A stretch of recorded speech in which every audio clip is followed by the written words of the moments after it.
After spending 2 years at the top of India's investigating agency, the CBI, AP Singh is ready to hand over charge, but his departure sure hasn't come without its share of surprises. Singh says that the loss incurred by the government in the 2G scam was merely notional.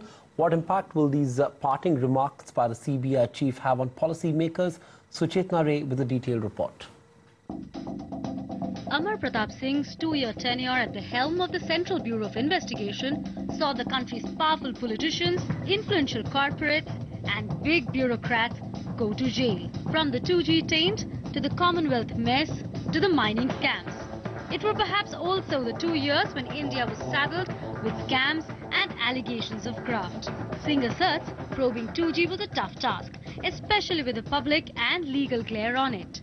I would say 2G definitely, because of the complications of the investigation, the monitoring by the Supreme Court.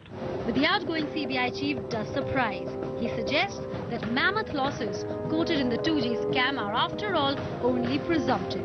We have not given any loss.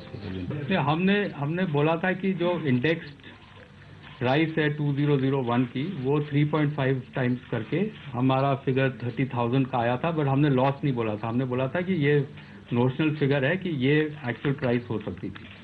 But the CBI probe that claimed Raja's cabinet berth and also made Dayanidhi Maran quit could not do much in its investigation into the Aircel Maxis deal, given no help from Malaysia. The CBI is often slammed for acting at the government's behest, but under AP Singh, it perhaps put many more policymakers in the dock than ever before. And that marks a distinct departure from his predecessors. But many loose ends still need to be tied up in various investigations, ranging from 2G to the coal mining scam, before the guilty can be brought to book. Suchetna Ray, ET Now, New Delhi.